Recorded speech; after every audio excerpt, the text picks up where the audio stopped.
Hi. Hello. Welcome back to Statement Piece. Today we have a very special guest, Lexie Lombard, a New York City lifestyle content creator. Thank you for being on the show, on the podcast. Totally. Thank you for Sure. inviting me. Happy to be on the show. All right. So, could you explain a little bit of your background and where you come from? Totally. I was born and raised in Virginia and always had an interest in video and photo. And my friends and I would make videos at sleepovers and stuff like growing up. And I started pursuing my own YouTube channel when I was in high school and really enjoyed it. And it started to take off just a little bit, enough for where I signed to management and decided to actually take a gap year and not go to college right after graduation and go out to LA and pursue a career because of my social media following. It was really great. And then I decided I did want to get an education. So I moved to New York, which is where I live now, and just graduated from Parsons and am now continuing my social media career, but also pursuing a career outside of it because of it and sharing my life along the way on my YouTube channel. Congratulations Yeah, on that's awesome. graduating. Thank you. Thank you. So, what made you decide that you wanted to continue and pursue education in addition to I your career? had visited a friend in New York and I ended up extending my stay because I was enjoying the city so much and decided to take the plunge and move to New York and got an internship at Milk Makeup. And there was a girl there that was also interning that went to Parsons. And I had thought about education, but when I heard her talk about Parsons, I was like, wait a second, I want to go to that school. And that's the only school I applied to. It wasn't like, all right, I'm ready for a degree. It's like, okay, wait, I want to go to that program. And I loved every second of it. Amazing. Would you consider getting a master's or anything of that sort? Totally. Oh, I love academia, but it's so expensive. And that's something that, I don't know, holds me back probably. But I would also simultaneously like to, another option would be finish the route. I got a graphic design degree. So climb up the, I don't know, art director, creative director route in either a beauty industry or at a creative agency. I would love to work with brands. Yeah, I think it's interesting and great that you even pursued education at all, because I feel like a lot of people in that kind of first wave of YouTubers just continued kind of riding on the wave since you already really had a career. But it's interesting that you kind of decided to go to college as well.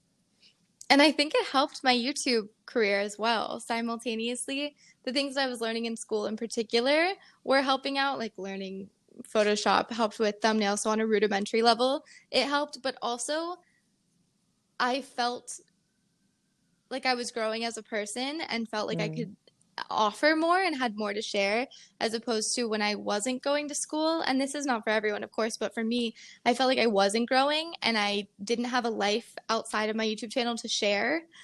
And going to school gave me more to talk about. With so many people being YouTubers now, I love when there's people who have master's degrees or PhDs that have a YouTube channel on the side, because some of my favorite YouTubers aren't full-time YouTubers. And I think that's something I'm also sort of in line with. I don't know if I want to do it full time, but I love it with my whole heart and I never want to give it up ever. That I want to have my career path and then share my life along the way on my YouTube channel, as opposed to having a YouTube channel as my life. On the kind of influencer route, you said that your degree really helped you. Do you think a specific degree or education is required to have the career that you have? It's not. I think it might give you a leg up.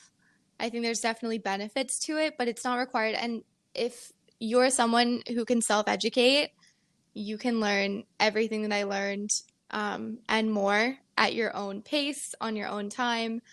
However, I personally like learning in a group setting. I like having teachers. I liked being in the school setting. And I think a degree can help, but it's not necessary for an entrepreneurial route. How did you create an online-based career and then subsequently monetize your work? So I posted when I was in high school, and I don't even know what my monthly check would have been, something, maybe a couple $100s. And then I had a manager from LA reach out to me, and my parents were like, this is a scam. Like, my parents are school teachers in Virginia, and they're just like, this woman in LA does not want to manage you, like, for your weird internet career. Like, did not believe it. I was like, no, it's real. It's real. We went out to LA and it was real. And she started bringing in brand collaborations. And that was where I also started adding to the income stream. And then as views got higher, the AdSense gets higher. And then I just started saving because I was in high school, so I had very little expenses. And then I just saved up enough that I moved out to Los Angeles. And then I started getting YouTube gigs that were like off my channel. So like hosting for 17 or hosting shows for Awesomeness. And that added to the income. So it was just like every little thing that I did, there was like another opportunity that was brought from it. And next thing you know, you're like doing it full time. Do you think moving to LA was a really big factor in helping you grow your platform? I was just talking about this yesterday. Yeah, when I moved to LA, I think I grew 200,000 or 300,000 subscribers in the 2 years that I was there. Then I moved to New York and started losing. I was also talking about this yesterday, like the way that New York views social media and the way that like Los Angeles views social media, it's so different. Like Los Angeles is so shameless. Like post your whole day. Like post everything, like get the whatever's gonna get the most likes, whatever's gonna get the most clicks, like do it, who cares? And New York's like, we're better than that. It's like, are we though?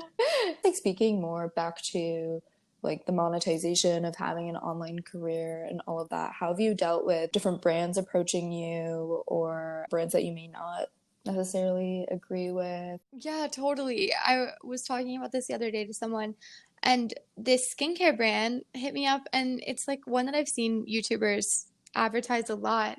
And so I was like, yeah, totally, send me over your products. And it takes like 4 to 6 weeks to see the results. And they wanted the video up by like next Friday. Wow.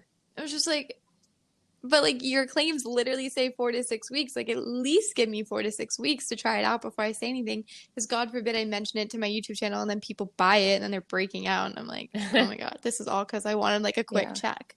And it's not worth it. So you have to think like long term in that stance.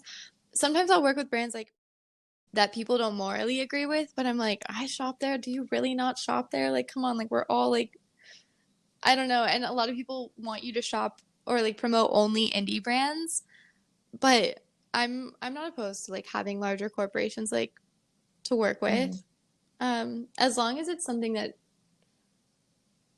I'm using. How has COVID impacted your creative process? I think it helps me immensely. Like I was limited with what I could do, and sometimes I find creativity in limitation, where it's like when your writing teacher's like, all right, you can write whatever you want this week. Like that's your assignment, write whatever you want. That's so much more overwhelming than, okay, write a story about something that happened to you when you were 10. Like it gives you a little bit of a guideline. So when I was creating content, it was like, all right, well, what can I do in the confines of my own apartment or socially distant and mask wearing activities outside? And it was just, I began the Alone in New York City series and documenting what it's like to be alone in your apartment and try to entertain yourself and maintain any sort of mental sanity. And it's given me so many like creative juices. I feel like I haven't been so happy with my YouTube channel in a long time. Like I'm thoroughly enjoying it and can't wait to post every single week. I love that. I love the quarantine series. I mean, we talked about this on a earlier call, but I think it confirmed a lot of feelings for people during this time, and especially people who were graduating as well had a lot of similar sentiments. What would you say is like the most valuable thing that you learned from that whole experience? Well, I'm so glad it's helping people. It just makes me so happy because it helped me so much. The most valuable thing I learned, though, is that as an individual, like I will not self-destruct if left alone for an unforeseen amount of time, which was, I don't know, as someone who's dealt with mental illness in the past, I was like, am I going to fall into a horrible hole? Like what's going to happen? And I didn't, and it was a growing period of time, and it's so special. But I'm so glad that everyone was around to help me when I was having a really bad week and I wasn't sure if I could make it through, and I would post and comments would be like, oh my God, I was crying this week too. Like I'm just like so down in the dumps, like I'm in a funk. And or like if I spent the whole week literally coloring and doing puzzles, like there was someone else out there that was like, okay, cool, that's all I did this week too. You're like, great, so I'm doing okay, I guess. Yeah. Yeah, I was reading the comments on some of the videos, and I feel like YouTube can be such a dark place in terms of the comment section, but your comments are always really positive. So I think it just goes to show what a relatable and good content creator you are. Everyone's so nice, right? Yeah. Everyone's so sweet or goofy or funny.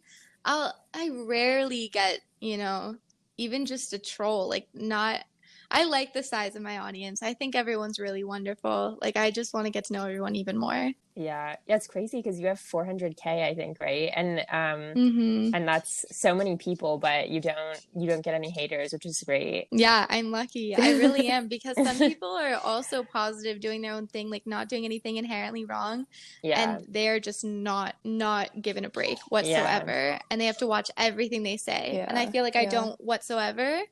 I mean, of course, within reason, there's some things that you don't want to put on the internet. And when I'm editing, there'll be moments of like, should I put that on? Like, maybe not. But I really haven't gotten bad responses, and it just like makes me want to continue posting. Yeah. Yes, I know. I know in some of your videos you're pretty sex positive. So what made you want to start talking about that on your platform, or was it a conscious decision, or do you just want to be transparent through and through?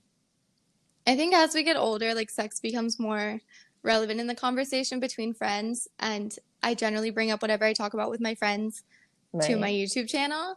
And I never actually got a sex talk growing up, and I learned so much of Same. it like from my friends or from the internet. And I was like, all right, I'm gonna add to this conversation for all those girls out there who haven't, or boys who haven't heard anything from their parents. I guess you've been on YouTube for pretty much 10 years now, I want to say. Yeah. Mm-hmm.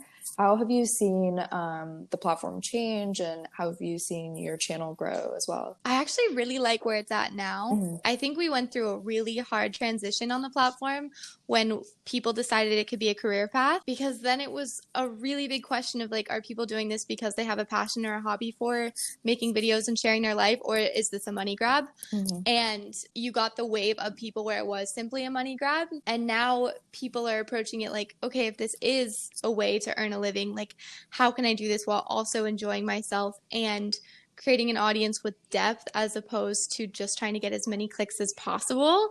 Like, we went through the clickbait era, which was horrible, like where everything was just, you would see like up close faces with fake tears pouring off them, and like, someone broke into our house, question mark, and it would just be like one 5-second clip in the video where there was a knock at the door, and it ended up being their friend, but like it could be used as this entire title. And it was so bad. And now I think we're getting back to this, like, we're leveling out, like the pendulum was going back and forth, and now it's kind of slowing down, and people are making money from it, but also making really great content. I like where YouTube's at now, but it went through a rough period of time. Yeah. I know you mentioned that initial wave of money grabbing vloggers. What do you think triggered that? And then in the same vein, how did the adpocalypse impact YouTube?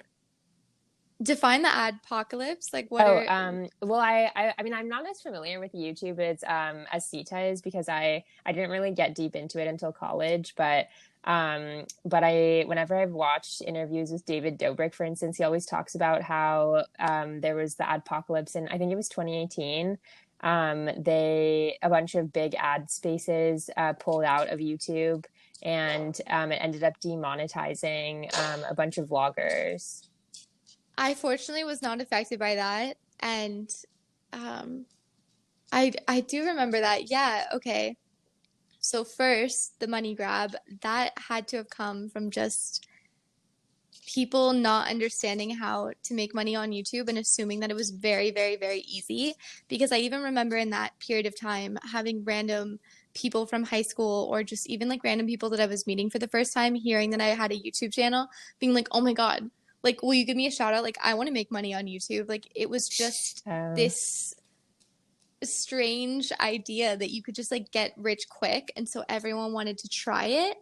And then because everyone wanted to try it, they were just trying to put the craziest things possible to get these clicks, and some of them were more controversial. Like, I know Tana Mojo was affected by probably the adpocalypse, getting demonetized for all of her crazy titles, and I guess David Dobrik as well, because they were on the raunchy side, and ads were realizing, or like ad agencies and brands were realizing, okay, I don't know if I want my commercial associated with this, and it raised some flags. But I wasn't affected by that because my content's pretty casual and Yeah. not too Wholesome. controversial. Yeah, pretty wholesome family, well, not family friendly, but like, wholesome content for sure. So you've kind of been a part of this industry for a while. Like, what do you think it's going to look like for the next couple of years? I think we'll see more entrepreneurial adventures where there's this movement towards realizing that YouTube isn't a career, it's just a platform. Mm-hmm.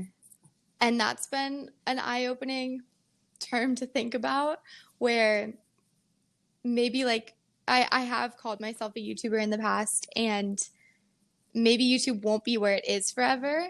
And like a lot of people are moving towards Patreon or having their own websites where they host videos, or InfStream is another one I've heard about, where there's paid subscriptions to watch videos from people. I think we'll see a lot more movement towards that, or people creating additional content that is a subscription. And then I think we'll see more people who have YouTube careers in high school and college and then take breaks from it. Like we're seeing a lot of people say goodbye, which I think is interesting, where people are making formal videos like Jenna Marbles, Ingrid Nilsson, and that I think is really brave, to like end the chapter and move somewhere else and take your audience with you, or decide not to.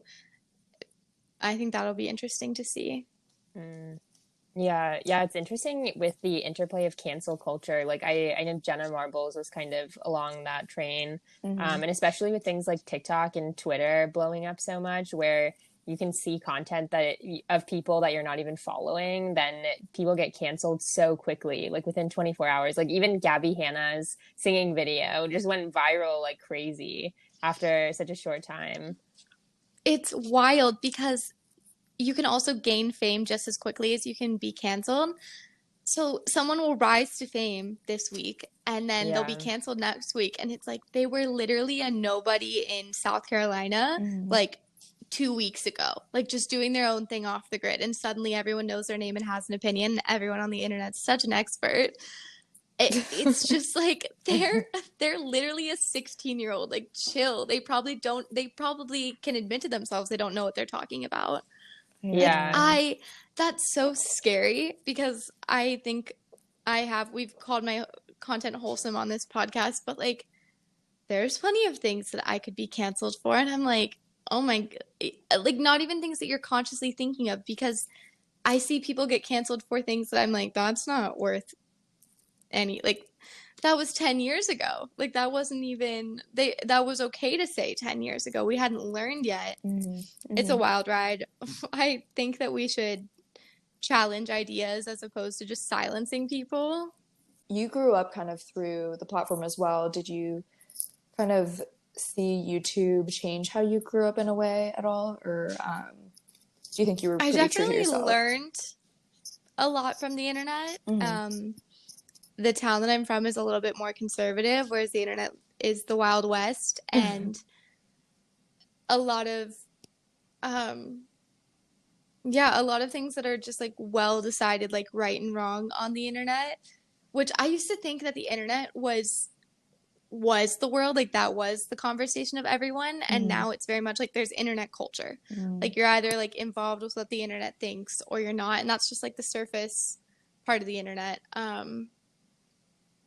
And it definitely has shaped me. It's definitely, there's things that I'll go back home and like my family's, they haven't thought about that. They're not on board with it. But I'm like, oh, the internet, like everyone's like kosher with this idea, whatever X idea is.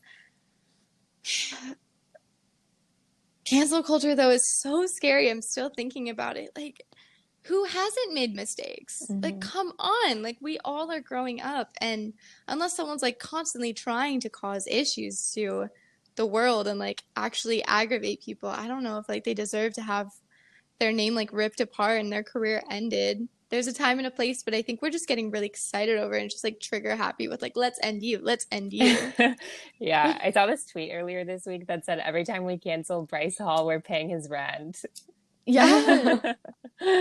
Like it just spikes up the numbers. Like people who didn't know them before, they're like, wait, we're canceling who? Let me look into it. Oh, I kind of like him. Yeah. Yeah. Maybe it's the next media strategy. Could be. How do you think a following on YouTube specifically impacts someone's like, content creation? Oh, you watch what you say so much more. The more people that are watching, the more opinions there are. It shouldn't be that way, but subconsciously it happens. Like the idea of having millions and millions of subscribers seems terrifying. And then you're expected to apologize. That's another thing. I wish, like, don't say you're sorry unless you actually are. Like, don't be like forced into an apology. Yeah, some people get bullied into an apology, and like you can tell they're not actually sorry, but they feel obligated to say it. Yeah. I don't know who that's helping. I know. Yeah, I saw this thing for Tana Monjo. All of her comments and all of her TikToks and Instagrams are always like, "Where's your apology video? Where's your apology video?" for like to responding to some video about how she's been microaggressive in the past. And she commented back once saying, "Oh, it's loading," but it's been like 48 hours, and like or like it's like, where is it loading? Yeah, I mean, she's someone else who's kind of made a career off of like apology videos, like causing controversy and then like asking for forgiveness from the controversy. I mean, I go her, like I support the hustle. Okay, so what? Someone that is on the internet that you don't like and you don't support their ideas, like there's so many people on the internet. Like just don't watch them. Yeah. I think that's the thing. It's like scary to see that behind a screen, people are really willing to say whatever they want, because it's the same thing in person. If you don't like someone, you're not going to spend your time with them, you know? But yeah, it's aggressive the amount of time that people will spend like on someone they don't like. Because I don't know, there's nothing productive that's going to come out of it. Yeah. I know, it's unfortunate. Love to hate, I guess. That's what it is. Love to hate. Yeah, it is unfortunate, but it happens. If there was something that you could change about YouTube, what would it be? Good question. Like if YouTube would pay me a salary and give me like health insurance and benefits, that'd be amazing. They're like, all right, as long as you can guarantee us 52 videos this year and average X amount of views, like here's what you'll make. Yeah. I'd be like, game on, let's do it. Because that's another reason I've thought about taking another career path and like working an office job, is because how like the security of a salary is so appealing. Right. Having benefits and having, you know, a 401k or like dental insurance or something, like that's so nice, because payments can be so feast or famine that you can just be like ball in 1 month and then you're living off of savings the next month just because brands weren't in the mood. Like they just you didn't catch any brands that month, and it's just like that would be nice, but who knows. Yeah, I'd like for YouTube to pay me. This is specific and I don't really know what the change would be, but like YouTube aesthetically is like not very pleasing. Like it's not very chic.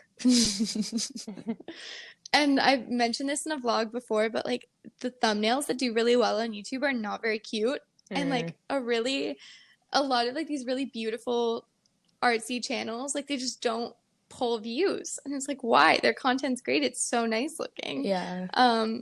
What's the word I'm looking for? Like a more pressing issue that I would want YouTube to change is like they're so difficult to get in contact with. Like they're like the Wizard of Oz, like trying to get in contact with your boss. I don't even know what I would call it. Like I get paid through YouTube and Google, but it is so confusing to understand how YouTube works, and they keep it a secret probably on purpose, and that's just come on, like we are literally giving a percentage of our work to you every single time that we upload, like, and they have no desire to give back. Yeah. I watched everything that happened with Megan Ranks, where like her channel was stolen and she was going through all the messages and all the emails with YouTube, and it was insane that it had to just running around the issue. Yeah, it had to take like really, really big content creators, and she's also been on the platform for a really long time. Like I've also she is a big content creator. Yeah. Then it took people who rub elbows with like YouTube executives all the time to say something. But even then, she didn't even get everything back. That's what's so crazy. That's a nightmare. And all she wanted was her videos back. Total nightmare. Sad. Yeah. And it's probably so much more common than we think. I mean, the only reason we know that is because she went ahead and made the 2-part series. Yeah. No, exactly. Do you want to speak more to like where you would see your YouTube career going in the future? Like, what would you want it to be? Yeah. Yeah, I like where it is. I like posting every week. I'd be curious as to see what it would be like if I was posting twice a Hmm. week. I don't know personally if I could keep up with it because I like the fact that if I'm only posting once a week, I can choose to take a few days off the Hmm. camera if I need or if I want. Um, I also really like Instagram stories. Like, I love Instagram, and I like that I can vlog a little bit on there, and things that aren't on my YouTube channel can be featured on there. And when I just take a random photo that I think is pretty but maybe isn't worth like the actual feed post or anything, I like posting it on my story and talking with people. It's really easy to talk with people on there, so I want to continue growing that. And then I'm making quarantine sweatsuits. I love Oh, that. I think that'd be so cute. And I want to work with like some New York-based charity if possible Hmm. on it.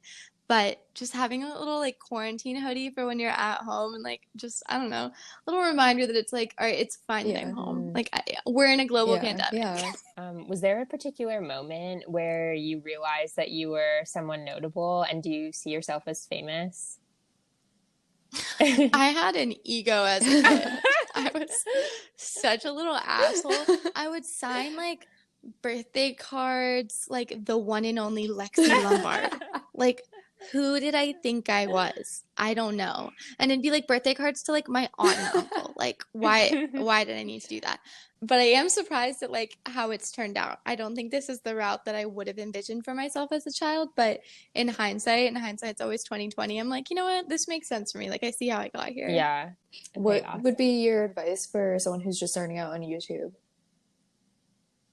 Just do it for fun, and also don't wait until you have like all the perfect equipment Mm, or Hmm. whatever, or like wait until you have the perfect like topic or videos. Like just start posting and start practicing because your first video is going to be bad, like compared to what your videos will be a year Hmm. from now. Have goals. I think that's good. I didn't have any goals when I started, but like have a goal of trying to post one video a week for a month and see if you can do Yeah. that. And then feel free to remake videos if you think you can do better. Like a video that was a good concept that you made in your early days, like give it a second try and talk about the things that you actually care about, even if they're not like necessarily searchable, because that's going to shine through regardless. And then hypothetically, you could niche down with that. Do what feels right, especially if you're like, don't start it out with the intention of like what's going to get the most clicks and money. I saw someone make a video recently, uh, like a Venn diagram of like your interests and what people are searching for, and then like make what's in the Hmm. middle. Hmm. so in terms of the YouTube community, how have you seen it impact fashion? Oh, there's totally like when I'm walking down the street, I'll see girls. I'm like, all right, so you follow like Instagram, like you follow YouTubers. Yeah. Like I know, I can tell the outfit.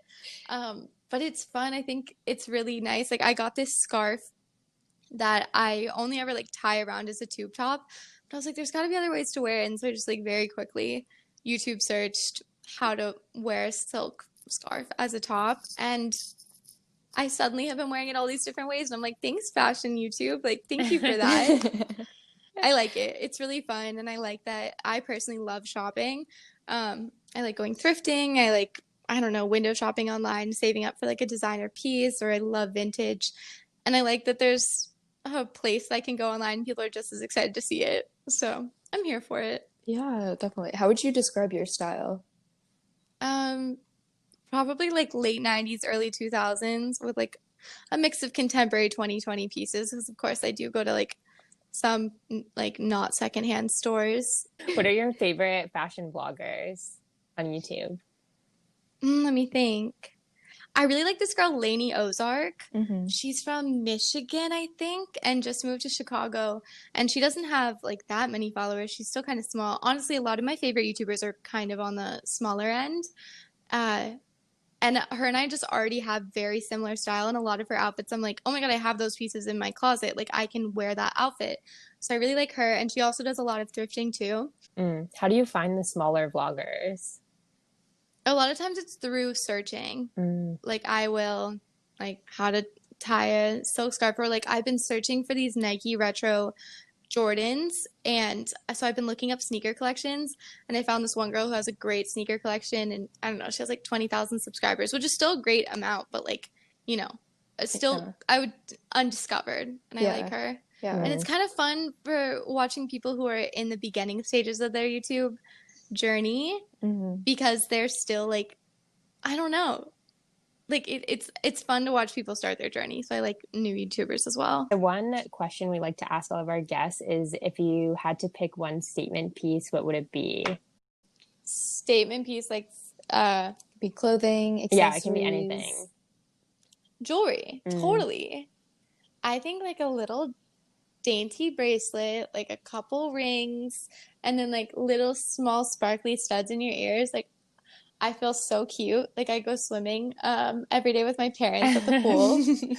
And I still have all my jewelry on. I just feel so girly and sexy, and it's just like I love it. So yeah, my favorite statement piece is totally jewelry. Virginia living. Virginia living. But I'm in a suburb. I'm literally such a fake. I love that. No, like I'm appreciative to be on here. Like I had a good time. Yay. Thank you. Okay, cool. Well, we loved hearing about your journey. Yeah, for sure. Thanks for coming along with me. Thanks for following. I love it. No plans on stopping anytime soon. Yeah.